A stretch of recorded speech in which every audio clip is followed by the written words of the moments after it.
Namaste.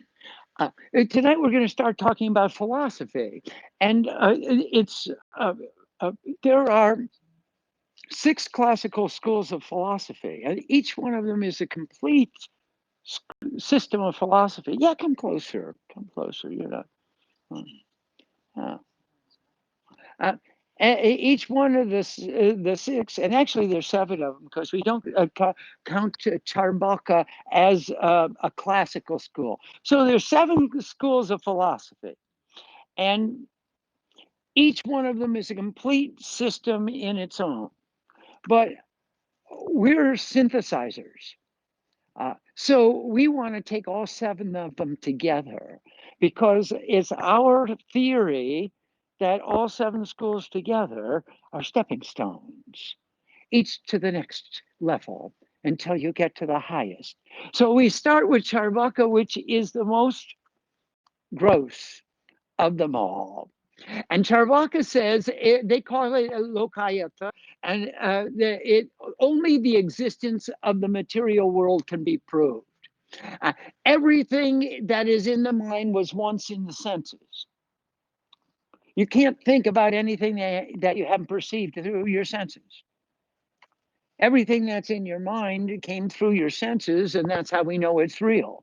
And all that we can know is and all that we can think about it comes through the senses. So prataksha is the means of knowledge derived from the senses. And prataksha is the union of the Gyanendriya with the object of perception. So when you see something, there's some kind of a union that goes on between your eyes and the objects that you perceive. And then you think about them, but all the inputs came through the senses. So the only thing you can really prove is the material world. Uh, And that's the Charvaka philosophy. And he's sort of like what the Epicurean philosophy became in Greek. Uh, of course, Epicurus was anything but an Epicurean. Because he could prove that the physical world existed.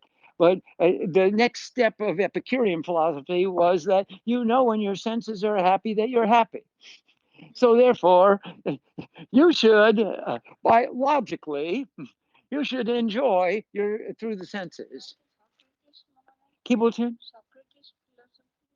No, Epicurus was after Socrates. He was one of the guys. He came, remember Socrates had three main disciples: Aristippus, and Antiphanes, and Plato.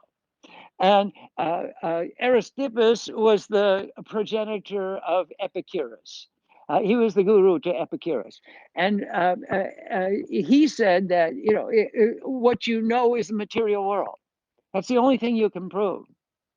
And Antisthenes said, "Wait, I don't. I think a lot of things that haven't come through the senses. There's a lot of my life that isn't that's beyond sense. In fact, some people look at my life and say it's nonsense, uh, but or not through the senses anyway. Uh, uh, and then, of course, Plato was the great negotiator. He was the one who made the bridge between the idealists and the materialists. Uh, so let's go through the six classical schools of Sanskrit philosophy, and we'll come back to Socrates a little later. Okay? Socrates is a whole class in itself. Hmm. Actually, it's a couple of weeks worth of classes.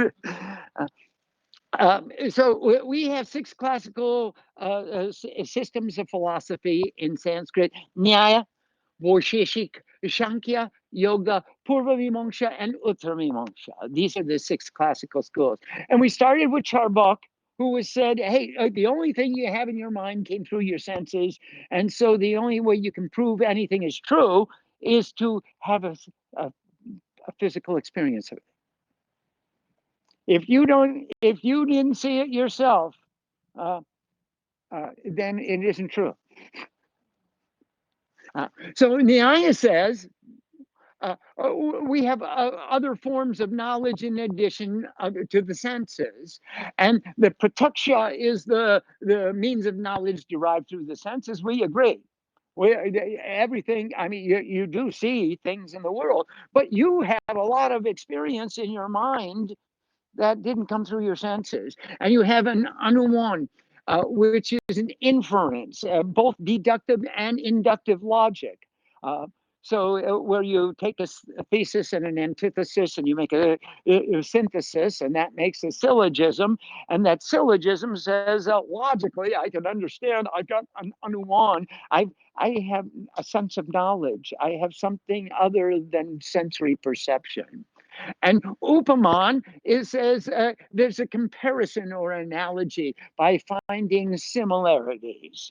Uh, so that's also a form of knowledge. We can say, "Hey, look at all the sadhus of the Devi Mandir love to study philosophy, and here's some sadhus that are studying philosophy, so they must be sitting in the Devi Mandir. That's a good place for them to study philosophy." Shabda means a verbal knowledge or testimony, like when Shrima says this is truth, and we all have a tendency to believe it. We accept testimony from a qualified source, and we have a prakash. There's also intuitive experience. Uh, you have many themes of knowledge in your mind that came through your intuition. Uh, did did you ever fall in love? Yeah. Did you ever see love? No. Right. How did you know you were in love? You felt it. Yeah, that's right. Well, that was the prakash. You got this illumination, this intuitive experience of being in love. Uh, so, did you ever see a headache? No. Well, you saw the head that aches, but you didn't see the headache. uh, and we have many kinds of experience that are beyond the senses, and still we know it's true. So we have five ways of knowing. A prataksha is through the senses. The anuman is an inference. Upaman is a comparison or analogy. Shabda is a testimony, and prakash is an illumination, intuitive experience.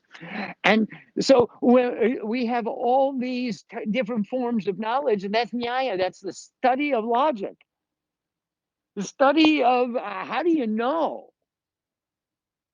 How do you know that you just sat 10 hours and you feel so blissful?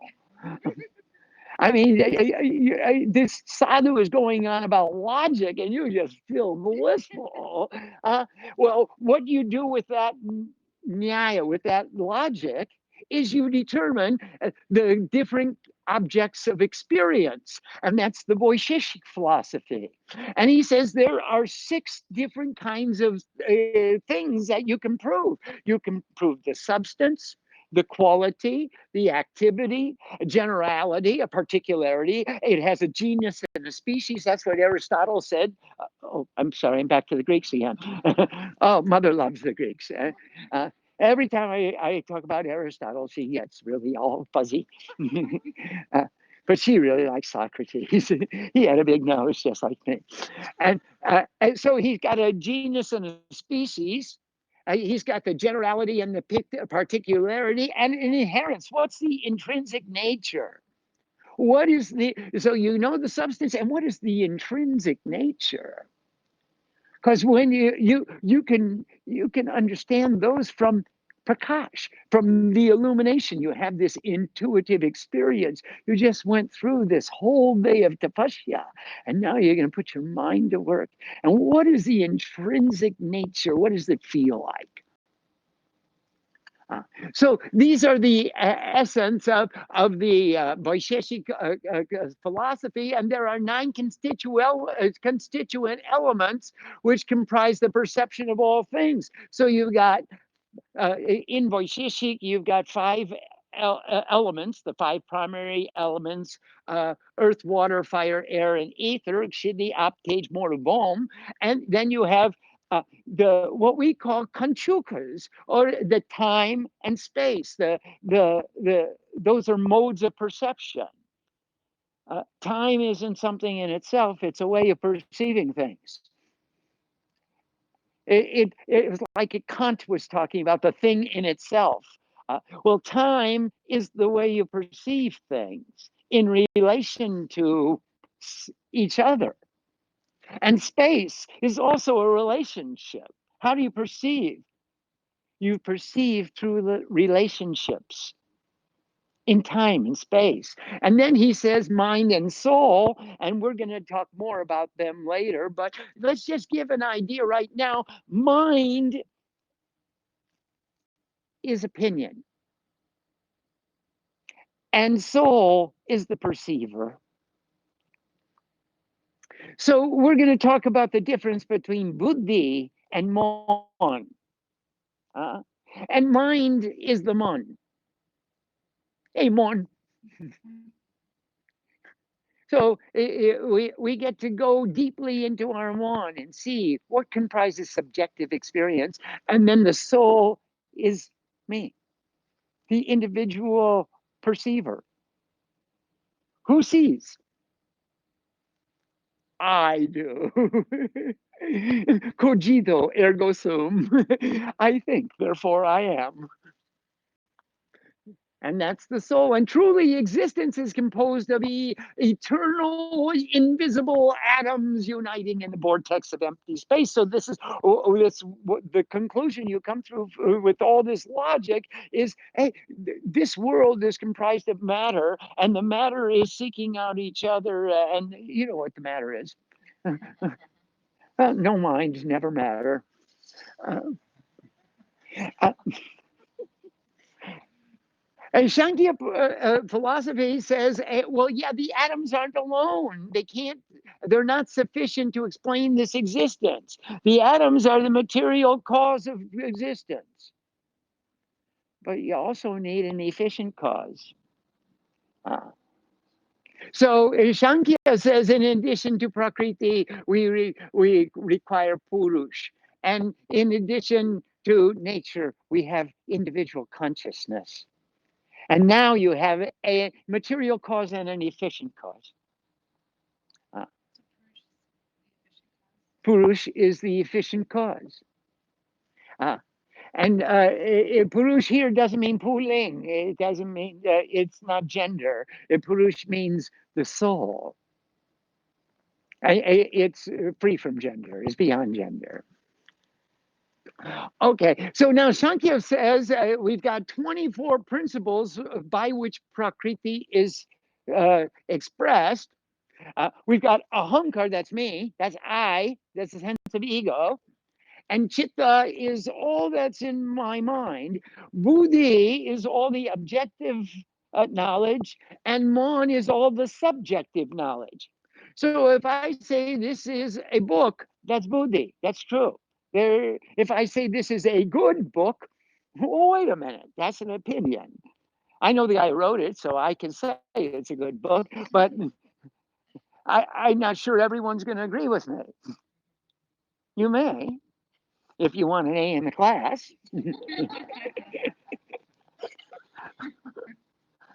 But if you don't care about the grade, then you may say, this is really silly.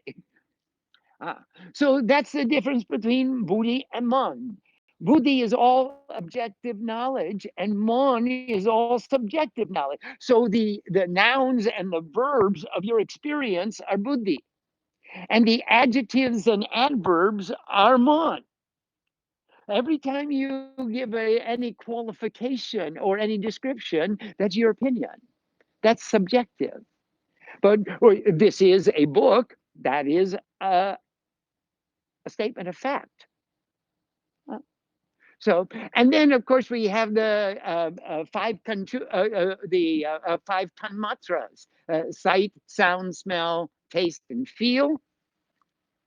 Those are the objects of perception. And then the five elements, Kshiti, Aptej, Morud, Bom, earth, water, fire, air, and ether. And then the five senses, the Gyanendriyas, the eyes, ears, nose, tongue, and skin. And then the five karmendriyas. Ah, the upper appendages, lower appendages, tongue, reproductive, and anus. And these are the 24 principles of Prakriti, which are perceived by Purush. And this is the essence of Sankhya philosophy. Prakriti is nature. We wrote a book about that. We call it Kri Iti. Pra means before, Kri means becoming, Iti, this. Before becoming this was the book of Prakriti. And it tells the nature, what was before becoming this. And these 24 principles lead us right back to where we're trying to go. They, the way we came is the path by which we're going to go. Uh, Well, now the goal of yoga, which is the next philosophy, is the purpose of life is the perfection of union between your prakriti and your purush. And it establishes 8 steps in the process of that attainment. So the 8 steps of yoga are yam, niyam, asan, pranayam, pratyahara, dhanana, dhyana, and samadhi. I hope I defined them all. I did. Okay. So yam means to take control. And you take control by defining the goal and defining the path. Then you have control. You know what you're doing, where you're going, you know why you want to get there, and you know how you're proposing to proceed. Oh, niyam means make a discipline.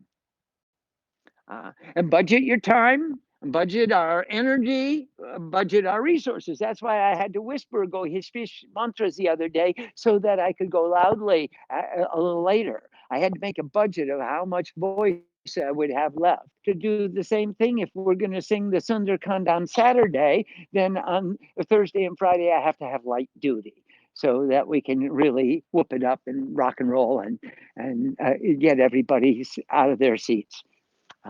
So we're going to budget our energy, we're going to budget our time, we're going to budget our resources with this, and we're going to make a niyam. In order to pursue the path of our yam, we have to make a niyam. And then asan. We had an experience of that today. Asan means sit down, sit still. You know, every movement of your body is a reflection of the movement of your mind. Your mind commands, move. And the body usually reacts and responds to the commandments of the mind. So if you can hold your body to sit still, then you can hold your mind to sit still. So we have a few asanas that are particular that we use. I use the swastika asana for meditation. And excuse me, this is an X-rated demonstration. Uh, I get these toes down below. See them there? Can you see in the back? Ah, and I get these toes up on top, and I'm locked in place. Uh, and then I sit on the heel, and then this called swastikasana. Uh, so the way to get there, I'm sorry, I'm a little bit too much locked in. uh, if you sit comfortably, like you're sitting right there, you'll never go any farther. You're locked, you're stuck. There's a block here. You can never go any lower. The way you are up in the air, you're blocked. You'll never get any lower. If you open up, then your knees will come down. The force of gravity is going to bring your knees down. And just put your feet in front of each other and let your knees fall down. Well, that's a little hard if you're sitting on both knees. Good. That's fine, Mooney. Ah, oh, that's a little bit tight. Okay. So, and then when you get your knees down on the ground, just the force of gravity, then you just pick one up uh, and stick it in the pocket and let the toes come down. And pick the other one up and stick him upstairs and sit on your left heel. And you become locked in. Oh, a little bit left to go. There. Uh, good. Good, Raj. Ah, you've got some students in the back. You can show them how to get there. Oh, don't, no, no, don't pull too hard. uh, you've been abusing your body for the last 30, 40, 50 years, and I don't expect you to become a yogi in one night. Uh, just when I show you the asana. But the ideal is to put your body into a harmony so that you don't have to think about it. If you put your body into balance, well, that wasn't quite Miss Grace. Um, that wasn't the balance we were talking about. If you put your body into balance, you can put it there and not think about it anymore because it's not going anywhere. The strongest of all the forms of all support is a tripod. And here we've got one, two, three uh, supporting this merudanda, this backbone, and keep your head held erect still. And now we have an asana where the body can sit still so that the mind can sit still. Because every movement of the body is a reflection of the movement of the mind. So the first thing that we can grab onto is the body. Oh, let's work our way backwards. And we're going to make our body sit as still as we possibly can so that we can make our breath regular, so that we can make our mind sit still, so that we can go inside and think of something other than me. So, asana is to make the body sit still. And then comes, there are four postures. We Padmasana. mm, Padmasana is where you put the feet on your thighs, and that's a Padma asana. Some people like it. I don't. I swastika, so I'm a bull that I've been using it for a long time. So you'll find the one that works for you. And then swastik or siddhasana is the one I just showed you. Virasana is where you just sit back and like this. Some people sit on the hills, and other funky yogis, they just sit all the way down. Um, and then you can do other things here. From here, you can lean back and stretch out and do all kinds of things. That's for the yogi guys. And then the Bhadrasana, of course, is the one that really helps us to get into all these asanas. Is where you put your feet together and then you let your knees come down. All right, come on down a little bit anyway. Meditation. I use the swastikasana, and that's what I like to teach because it works for me and it's most comfortable. And the rest are all stretches for me. Huh? Yeah. Uh, and then when you can make your body sit still, then you can make your breath regular.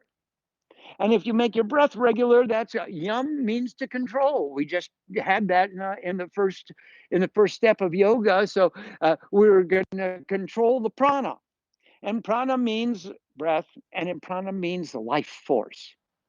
And if you go deeper and deeper into the meaning of prana, the more intuition you gain, the greater is the submersion in the true meaning of prana. Because it's not just following your breath, but it's following your life force, which is one with the life force of the universe. And pretty soon, you're not this individual body anymore. You are the prana of all bodies. You're the life force. And you're not just regulating your breath. That's how we start. Now, one of the ways we may regulate our breath is through mantra. Because every mantra is written in a chanda. We had that last night. Gayatri, Ushtak, Anushtak, Trishtak, Jagati, Brihati, and Panti. 7 classical meters. We're each one of these meters mathematical formula for controlling our breath. And we're using the mantra to practice our pranayama, just as we did today. And then from pranayama, there are five kinds of breath: pranayama, apana, exhalation, udana, bringing the breath up, samana, holding it absolutely still or equal, and dhyana is an involuntary expulsion. Sometimes I tend to sneeze, or it could be passing gas, or belching, or burping, or any kind of involuntary when it comes out. And that's Jnana. That wasn't planned. Uh, so the prana and the apana, we plan. We plan to inhale. It's a good plan. Highly recommended. And of course, what comes in must go out. So you exhale, and then you bring it up, and you hold it still. And whether it comes out of its own accord or not, that's between you and your body.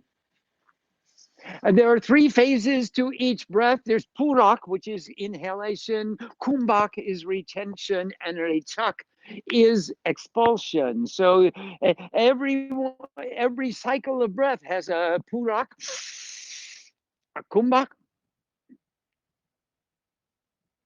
and a rechak. And the classical pranayama formula, which we start every class, is 1-4-2. So we're going to say Om Namo Shivaya. Say Om Namo Shivaya. Thank you. You did that very nicely. Now, in Om Namo Shivaya, Om Namo Shivaya, Om Namo Shivaya.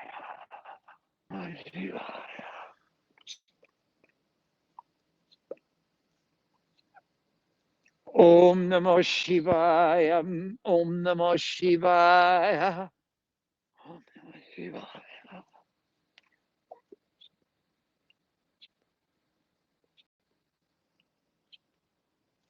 Om Namo Shivaya, Om Namo Shivaya. I'd like to make a suggestion. Please forget that you have lungs and inhale into your belly. Sadhus aren't always fat. They all have big bellies, but it's not always from overeating. Many times it is, but I mean, especially if you hang out with Srima, she just keeps pouring it on and pouring it on. But otherwise, if you inhale into your stomach, in your belly, you've got a balloon. There's a balloon there, and the idea is when you inhale Om Namo Shivaya, you fill that balloon, and watch that balloon fill up. Om Namo Shivaya. Bring the balloon up, and then Om Namo Shivaya, Om Namo Shivaya, Om Namo Shivaya, Om Namo Shivaya, and stick a pin in the balloon. Om Namo Shivaya, Om Namo Shivaya. And actually, that's pranayama. Om Namo Shivaya.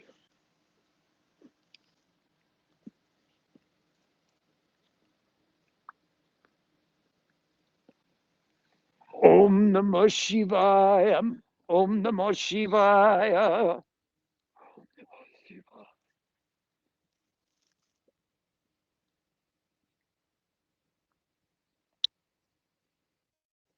Om Namo Shivaya, Om Namo Shivaya.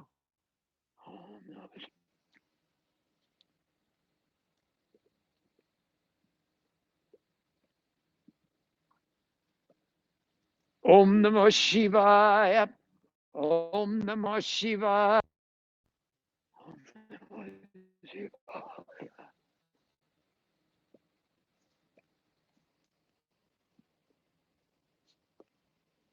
Om Namo Shivaya, Om Namo Shivaya.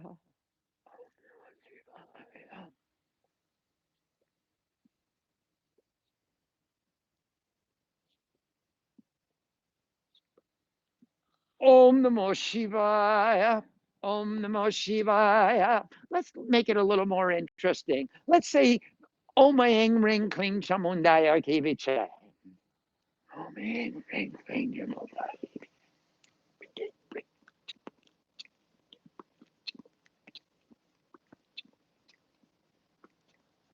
Om Ing Ring Kling Chamundaya Kiviche. Om Ing Ring Kling Chamundaya Kiviche.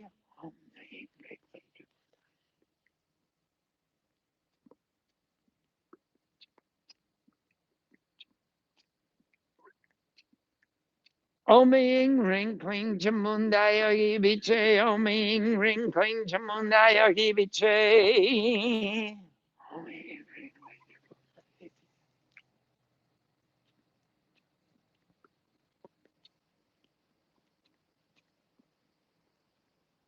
Om Ing Ring Kling Chamundaya Kiviche. Om Ing Ring Kling Chamundaya Kiviche. We can keep increasing the size of the mantra. And each time you increase the cycle of pranayam, say you do Gayatri mantra.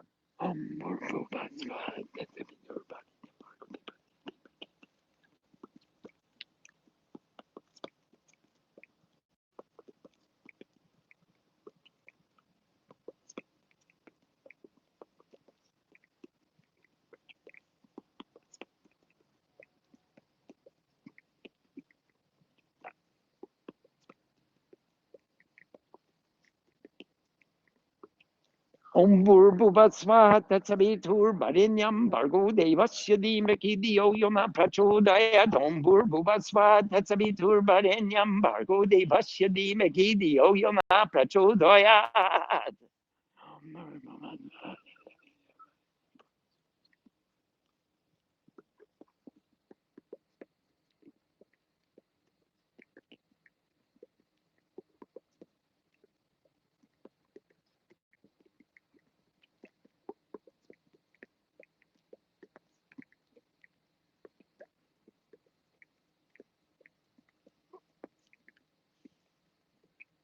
Om Bhurbuvat Svaha Tatsavitur Barinyam Bhargo Devasya Dhimaki Dhiyo Yona Prachodayat. Om Bhurbuvat Svaha Tatsavitur Barinyam Bhargo Devasya Dhimaki Dhiyo Yona Prachodayat.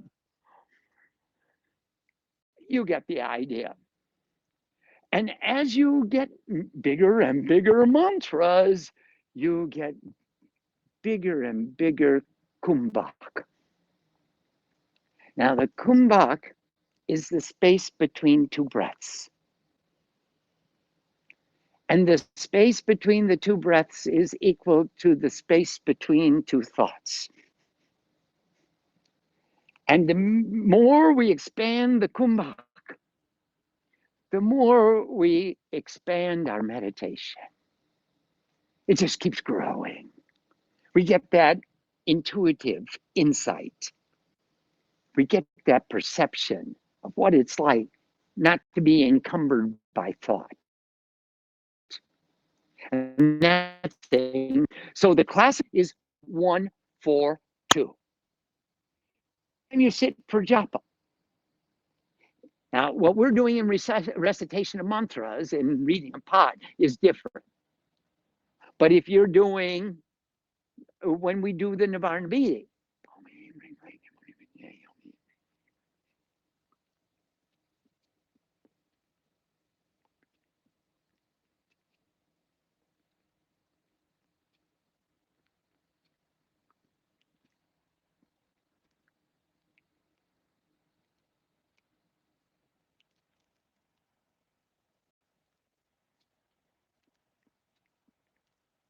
Om begin brick thing Jamunda Kibiche, Om begin brick thing Jamunda Kibiche, Om begin brick thing Jamunda Kibiche, Om begin brick thing Jamoni Biche, Om begin brick thing Jamoni Biche, Om begin ring thing Jamoni Biche, Om begin ring thing Jamoni Biche, Om begin ring thing Jamunda Kibiche.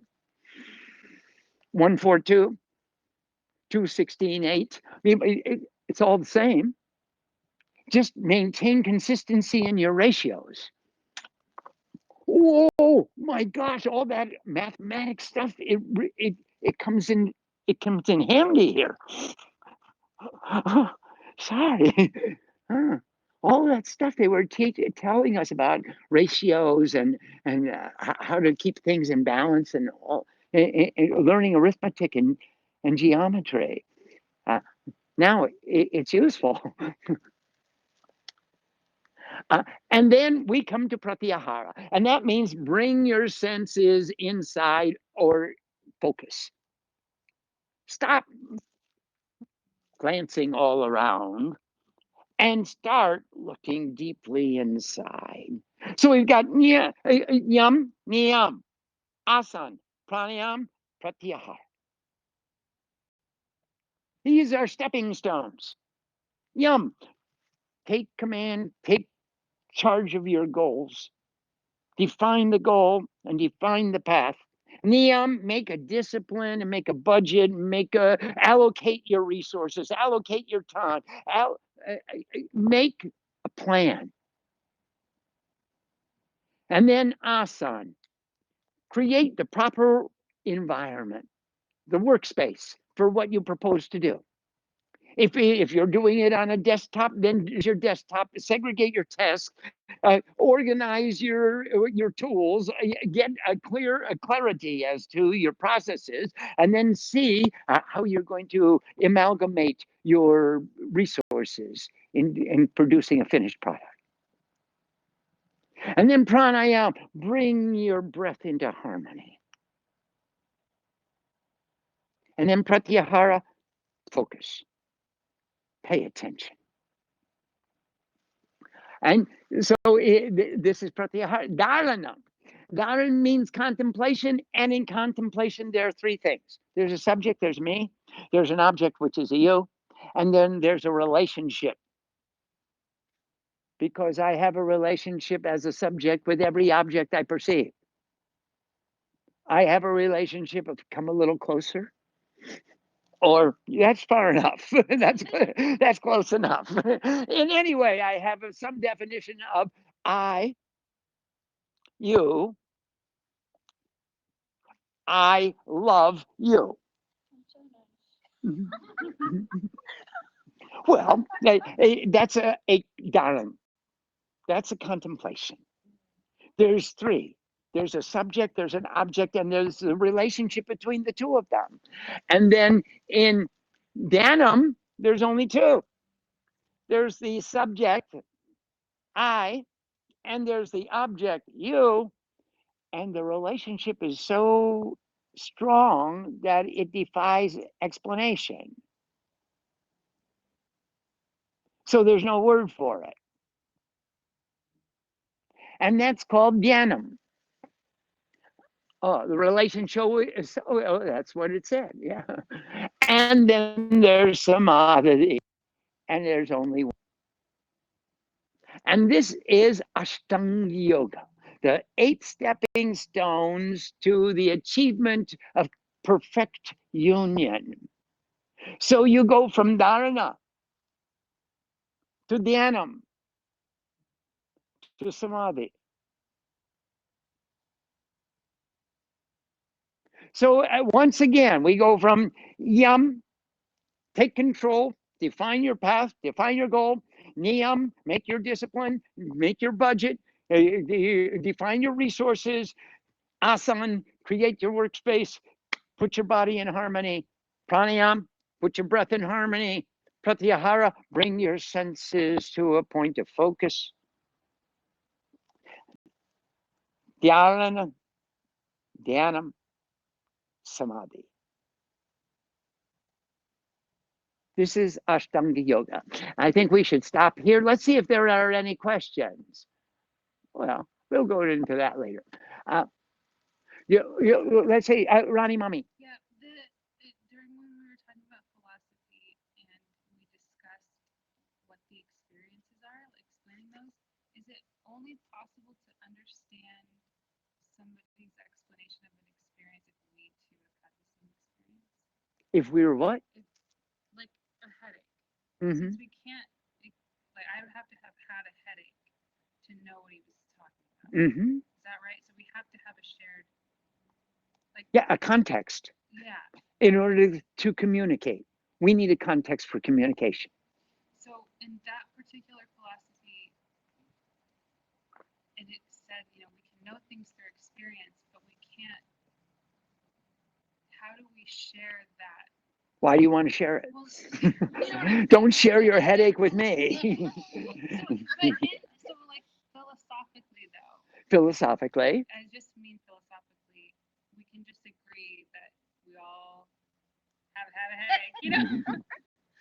So if someone said, "Oh, this headache," but couldn't you describe it like it's like a hammer, like with metaphors, like it's like a hammer banging my head? Well, you can describe it, but even better, why don't you describe to me a chocolate ice cream cone?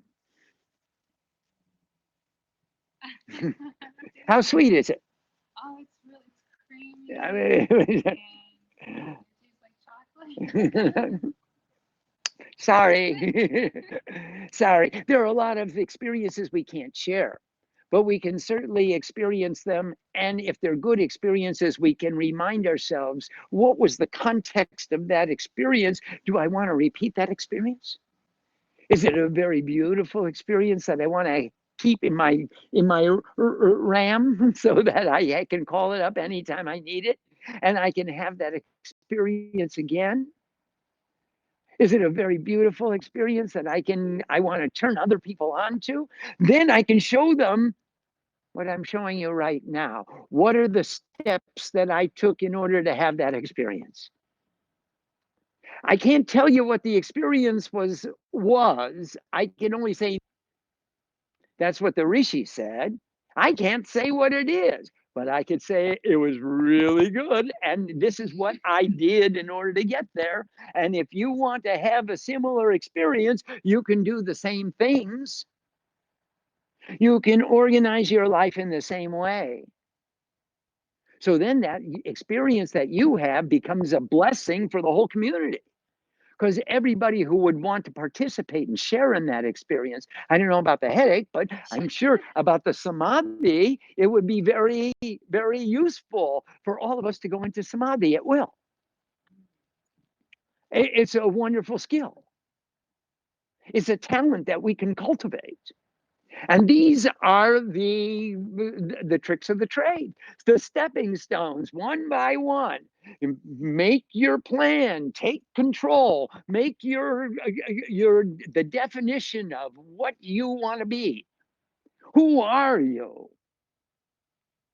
What is the greatest you could possibly be? And once you've got that vision and you've got that definition, you've got that clarity, what do you need in order to make that manifest? And then step by step, here we go. Dharana, dhyana, samadhi, all the way through. We took that Vaishnavacharya, we took that inspiration, we started cultivating the knowledge, and then we started practicing the knowledge, and then we became refined the practice, and then we reduced our necessity to act in the world, and we became good at it. And then through following the scriptures and living according to their suggestions on how we go about processing this information, how we go about living our lives, we came to yogachara.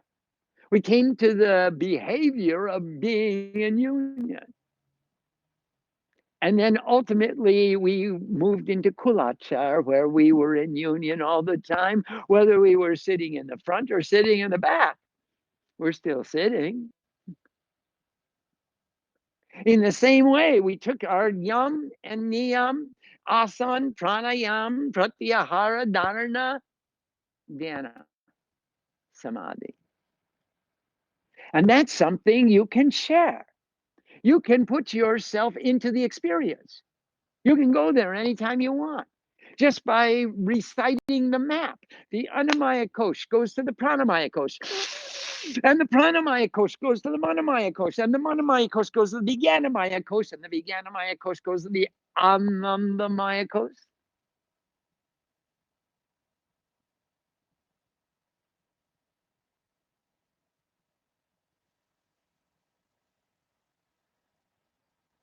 Let's see if there are other questions.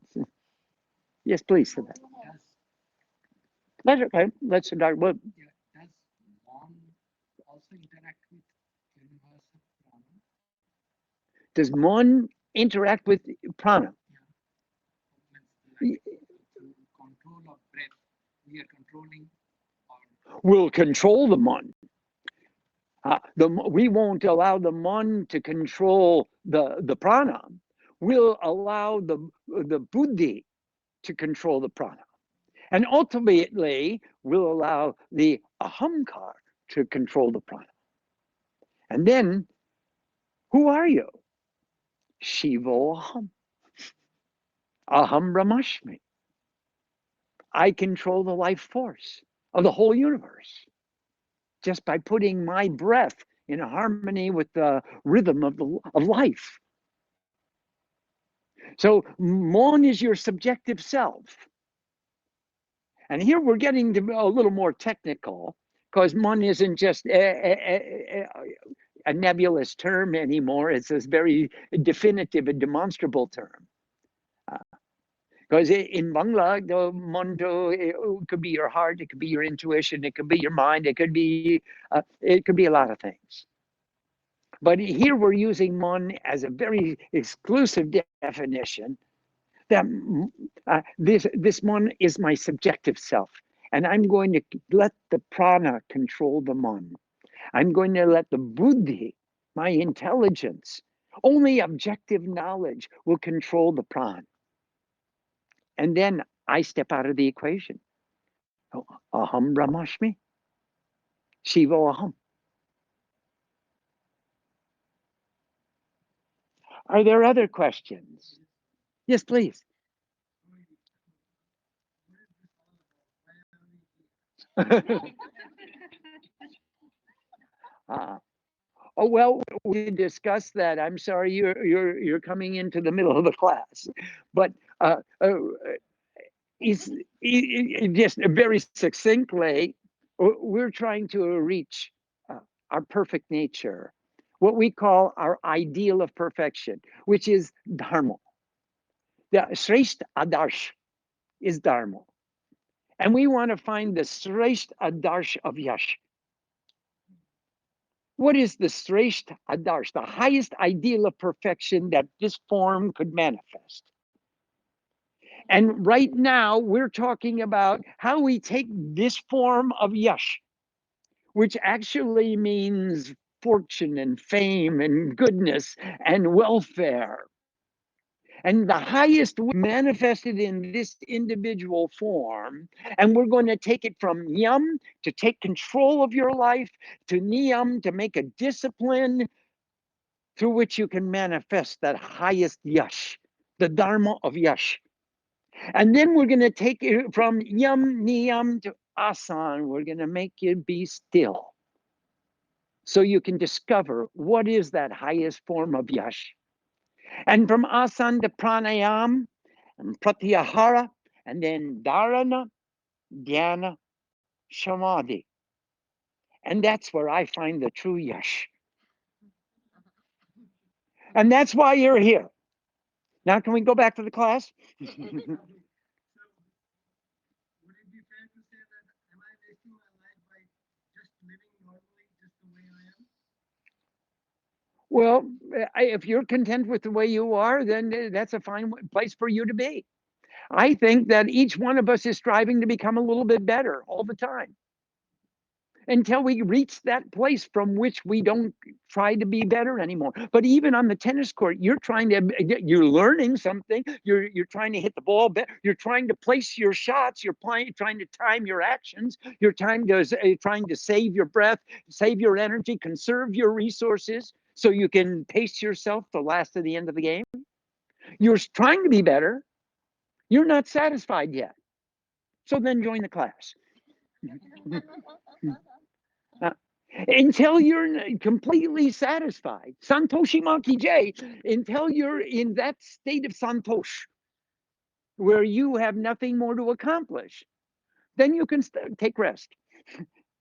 But so long as there's some more improvement that you see you could make, then I think that all of us are striving to become the best we can possibly become at everything we do. And that's why we keep learning and keep practicing. Mm. And we started our conversation with we got an inspiration. We saw something in someone that inspired us to change ourselves because she manifested a greater degree of perfection in her actions than I manifested mine. And now, how do I take that quality and take those attributes and employ them in my life? Can I take her bhavana and put it on the tennis court? Could I take the way she organizes her kitchen and put it into my office? Could I take the way she organizes her puja and put it into my life?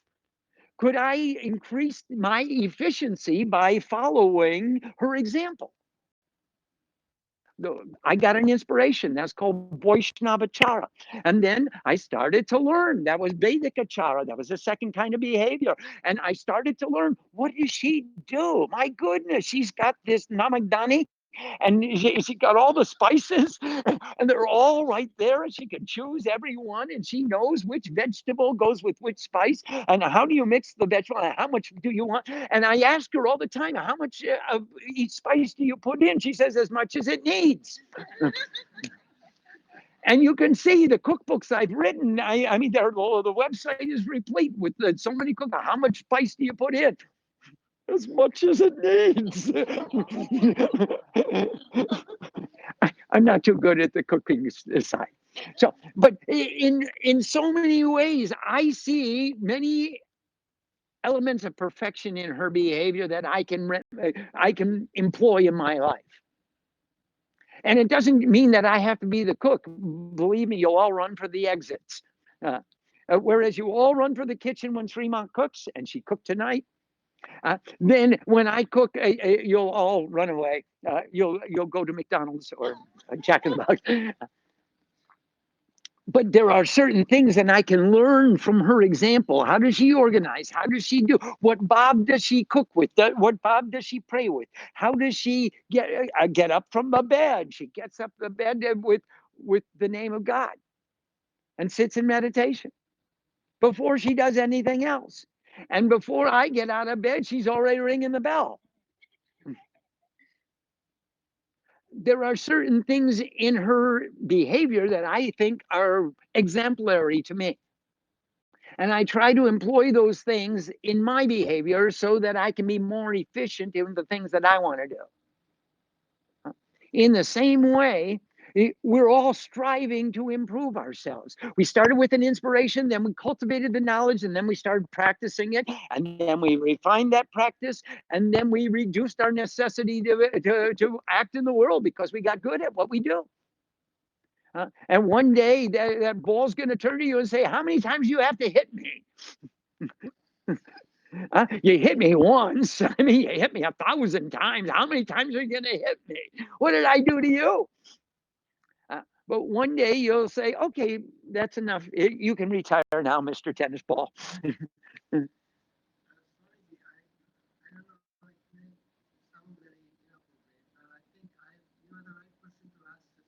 Oh, We have heard of things like people saying that so and so is a realized soul. What does that mean? Or let's say, let me put it the other way. Okay, God. Has anyone seen it? Have you seen it? God. yes. Yes. Next question. Obviously, I must have had some kind of an experience to be sitting here for the last 40 years saying the same thing. This is the path that I took. I must have had some kind of awakening or some kind of an experience that inspired me to dress, wear an orange dress. Yeah, So how did it go? You talked to him? no, it wasn't. We didn't have a conversation. He sent his representative to tell me what to do. Uh, that was good enough. I talked to her, and I didn't really get to talk. I just listened. Uh, do you get to talk in your house, or do you just listen? If you get to talk in your house, I want to move in with you. In my house, I don't do any talking. I just listen. Uh, she'll say, "Here are the receipts. Pay them." Uh, yeah. So, see if they're on a. Boo Boo has a question. You have online questions. Let's see what the people online are after they listen to our gossip. We have a question from Reka. Hi, Reka Ma. She says, why, Namaste speaking, why are the principles 5 to 9, sight through feeling, and 15 to 19, eyes through skin, given separate in Sankhya philosophy? Aren't they the same thing? No, Rekama, in Sankhya philosophy, there are 24 principles which are the embodiment of Prakriti. And Prakriti is nature. So that's everything that's manifest in the material world. It comes through these 24 principles. And they are the five organs of action and the five organs of knowledge. That's the first 10. And the five town mantras, which is the perceptions of the Gyanendriyas, and the five elements. That's the next 10. That's 20. And then you have Mon, Buddhi, Chitta, and Ahamkar. And those are the four. And those are the 24 principles of Prakriti, which are perceived by Purush. So we just count down the 24, and they're each given their own place in the chronology of how the evolution, how it evolves. We have a devolution that came from Purush to Prakriti, and we have an evolution that we're taking the same path going back. So ultimately, what we're going to do is we're going to control our five organs of action. We just did that by sitting in an asana. Now, my mind can run away from me, but my knees aren't going to go anywhere. So I don't care. I can't control the mind, but I can certainly control the knees. Rika, I'm not going to allow my karmindriyas to do karma. That's my sankalpa. I'm going to sit here and we'll sit here as long as it takes, or as long as we can, as long as the sun sankalpa, and I'm not going to allow my karmindriyas to perform karma. They're still. Well, that's going to put a little bit of a restriction on my gyanendriyas. They're not wandering around looking from place to place or listening to all kinds of things. So now I have a cloister for my senses, and that's the first 10. And so now I see the tanmatras, the objects of perception, the objects of sense, sight, sound, smell, taste, and feel. Those are inside me now. The only things that I'm seeing are inside me. I have a one track mind. And I can see that all of those objects of perception are created by the five elements: Shiddi, Aptage, more warm, earth, water, fire, air, ether. And those are the first 20. Now, the other four, Mon, Buddhi, Chitta, Ahamkar, those four are the Antakaran, the inner cause. And that Antakaran is the cause of all me. Cogito ergo sum, I think, therefore I am. Mon is giving subjective opinions. Buddhi is given objective facts. Chitta is the total of Mon plus Buddhi. And they all give birth to me. Ahamkar, I. Now, if I'm focused on you, this becomes a very pure I. That's why we offer the mirror. The mirror says, Darpanang Bimalang Ramyang, the most pure bimba, the most pure reflection of the greatest me that I could be is you. That's why I'm showing you this mirror. So I get the prasad of my offering. I become the mirror. I'm reflecting the purity and the clarity of the example that you're showing to me. Reka, that's the path of controlling the 24 principles of Shankya philosophy. Hi, Shivani. Are you still in Vermont?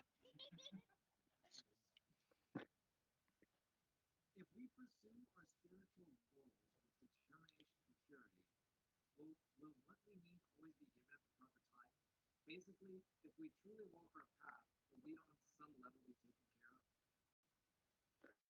Well, God helps those who help themselves. Shivani, I don't want to give my problems to mom and say, hey, you take care of me. I want to say to mommy, I love you so much. I'm going to take care of you and I'll take care of me too. And if I need it, I'm going to go do what I have to do to get it in a nice and honest and pure way. And then I can share it with you. I don't want to just kick back and say, okay, I believe in God, so everything's going to come to me when I need it. That's not fair. That's like saying, I'm a Brahmin, you guys go to work and I'll sit in the temple and pray. No, that's not fair. We're all Brahmins. Everybody should sit in the temple and pray. And then we'll all go out and work together. Uh, I think it's only fair, Shivani. You join us and do the work too. Oh, you have more questions? Go ahead. Um, can you clarify the difference between prana and udana, inhalation and bringing the breath up? Yes. First of all, let's talk about prana and apana, and then we'll talk about udana. When you inhale, that's prana. And when you exhale, apana. And when you inhale into the balloon in your stomach, and now bring that balloon upstairs. Now, you don't have to raise your shoulders, but you just bring the balloon upstairs. And that's udana. And when you stick the pin in the balloon,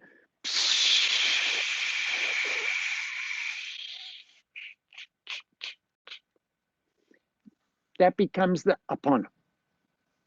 So that's what the udana does. It brings it up. And now you're not just bringing up prana, but you're bringing up the life force. So it doesn't just come to your lungs, it comes higher and higher and higher and higher until you bring up the light into your third eye. That's the udana. Here's Go ahead. question. What is the difference Are we between still in Vermont? still Shivani Vermont? Hi, Shivani. Would you get on a plane? What is the difference between the pranas and the phases of breath? Purak. Yeah. Well, in Purak, that's obviously prana. In Kumbhak, that is a form of udana. When you bring the breath up, and then it stays there. When you're counting to four, remember we had 1, 4, 2. We had one. Om Namah Shivaya. Om Namah Shivaya. Om Namah Shivaya. Om Namah Shivaya. Om Namah Shivaya. There's your kumbhak is in udana, and then in Rechak, Om Namah Shivaya. Om Namah Shivaya is the exhalation. Is samana also Purak? Yeah, samana too, because once you brought it up, it's going to stay there. Uh, and Biana, we won't deal with here. Uh, well, you could, but I choose not to. I have another question for you. Well, let's see if there are any questions in the room. Yes, please. Namaste, Swami. This might be a two-part question. Um, Stump the Swami. no, I don't want to stump you. I want to just be clear. Uh, I already know you're clear. Queer or clear? Clear. Oh, yeah. So if, if if one has a goal to reach samadhi, and starting with Bhav samadhi, is it more efficient to focus on perfecting one yama or niyama in order to reach that goal? No, no, you are a holistic individual. You have many roles to play in society and in the temple and in your sadhana. You're not just monolithic, you're not just linear. You're in all directions at the same time. You are a Purush. Your head is a Brahmin, your arms are Kshotriya, your thighs are Vaishya, and your feet are Shudra. You are a wholly integrated consciousness. And you have to deal with all the facets of your life. You can't just compartmentalize and say, "Well, I'm not going to deal with that now. I'm just going to pursue samadhi." It won't work. The world is going to knock on your door and say, "Hey, you forgot about me. Remember all the dust you swept under the carpet? Well, it's time to clean the house." It doesn't go away. You're going to have to deal with it. So the better thing to do would be to figure out how many carpets you have with lumps in it and how much dust you've swept under in different places, and then make a plan. How do I do a little bit over here and a little bit over here, and do it all at the same time and make progress, and take the ones with the highest interest rates first and get rid of them, and then move down the ladder. When you owe, you've got to pay. You got to pay it back. So if in a county, we have an expression is 210 net 30. All the accountants know. You get a 2% discount if you pay within 10 days, and the full bill is due when you at the end of the month. And if you don't pay it at the end of the month when it's due, then there's going to be interest payment.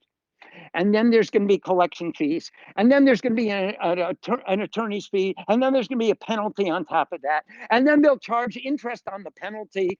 And so take your most expensive debts, whether they're financial debts or karmic debts, and get rid of those first. And then work your way down the line and get rid of the most expensive debts first. You got to pay it back. You're going to pay it whether you like it or not. You will enjoy the fruit of your karma whether you like it or not. Your karma isn't running away from you. It may hide for a little bit, but ultimately it's going to come and knock on the door and say, "You want to go into samadhi? I got a ledger full of debts here where you swept junk under the carpet. So go clean your house and go clean your storeroom, go clean your garage and go clean up. Don't just sort people's garbage, but actually take it out, get rid of it, put it into such an organization that it flows and keeps going and doesn't bother you again. Get rid of that old karma. At the same time, as much as you can learn about what new karma do I want to have, how do I want to make my life now with the understanding that I have today? Then try to practice that and take time. The one thing you can do without easily is sleep. So quit wasting time being lazy and reduce your necessity to sleep. Get excited about the world, get excited about your future, clean up the past, prepare yourself the future, and move ahead. Don't waste time. Uh, don't waste time thinking, "Oh, I'll be more efficient if I lay in bed a little longer." Uh, Get up and get to work. God, go on duty. Are there other questions? Yes, please. I have a question about pranayama, Yes, please. and that is when you do the exhalation. Yes. I've seen in some places a description of holding the breath out for maybe a duration. What is the purpose of that? The purpose is to make sure you're completely empty so that when you take in the next breath, that you have full capacity to fill up. So if you say, Om Namah Shivaya,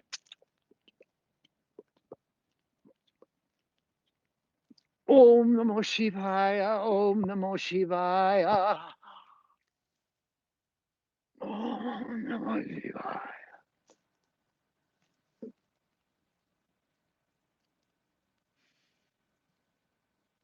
Om Namo Shivaya, Om Namo Shivaya.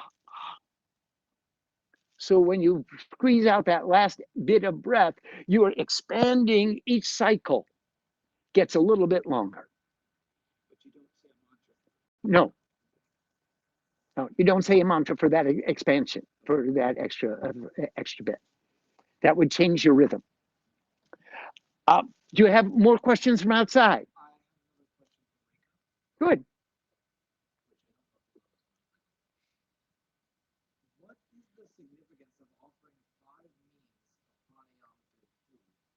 Example, Om Pranaya Swaha, Mahapranaya Swaha, etc. When you offer food What is the significance of offering 5 means of pranayama through food, yeah, right. Now, food gives birth to prana. It enhances the life force. Rekama, when you offer food, so you do offer prana, apana, dhyana, udana, samana, and you offer that your prana into your food so that your food becomes full of life. And when you serve that food, you're not just serving physical nourishment, you're serving spiritual nourishment. You're serving nourishment on every level. So it fills you in the gross body, it fills you in the subtle body, it inspires you in the causal body, and it takes you beyond to your most perfect spiritual self. And that's why we offer with the 5 breaths. And just to add to that, she says in Kerala, they do that in puja while offering food. We do that every time we say Brahmarpanam. Every meal, every time we offer food, we do it at the table. So it's same thing. A little, a slight uh, diversion of the tradition. But we do the same thing. I have another Cool. question for Shivani. I find it much harder to maintain consistent breath ratio when performing puja or chanting a scripture like the Rudri versus chanting Chandi, Guru Gita, etc. Do you have any tips? Yes, the Chandi is written in mostly 89% of it, or 80 to 90% of it is in Anushtup Chanda, so it's all regular. Whereas Rudra Stadhyaya is written in various meters, and so is the puja. Because the puja is Misra. The puja is both tantric, Puranic, and Vedic. So it has many meters mixed together. And that's why sometimes it's more difficult. That's why you should be here doing puja with us. We're doing puja every day. And if you can't be here, tune onto the webcam and do the puja. I get to do puja one more day tomorrow. And then after tomorrow, that's Ashtami. Then I Chandi Pat, and then we'll do Annapurna Stove and Sahasranam, and then we get to eat. Swamiji, for Richard, we keep changing it with each chapter. We just changed it. You change the pranayam for each chapter? No, I mean, do you? I'm asking. No, Because it's written in different meters. no. Well, in the Rudra Stadhyaya has chapters 3 and 4 are written in pot, so it's in blank verse, uh, and there's no pranayam for it. You'll make your own pranayam according to the pot. But it's sort of like reading Kant. Do you ever read Immanuel Kant? You'll look for a couple of pages and so where is there any punctuation? uh, so the Chandi is written in Anushtup Chanda. It's got a matra and then 2 matras at the end of every 2 lines. At the end of every line, there's 1 matra, and at the every end of 2 lines is 2 matras. And then you know that it's written 32 syllables to the verse, is 16 to the line, there's 8 to the quarter. You know exactly where it's all math. Uh, so that's why the Guru Gita is mostly, except for a few verses that are in various meters, and there's some Jagati in Guru Gita, and there's some Brihati in Guru Gita, and then there's a little bit of Trishtup in Guru Gita, but the basic outline, the basic text is in Anushtup. So when you recognize the meters, you get a feel for how much air you're going to need in order to get to the end of the sentence. Uh, that's why they say this Swami is full of hot air. From Shivani, do you recommend for Anulom Vilom? It depends what Vilom. If you're going to do Trambakam with the Vyaritis, then I would recommend that you do 1-1-1.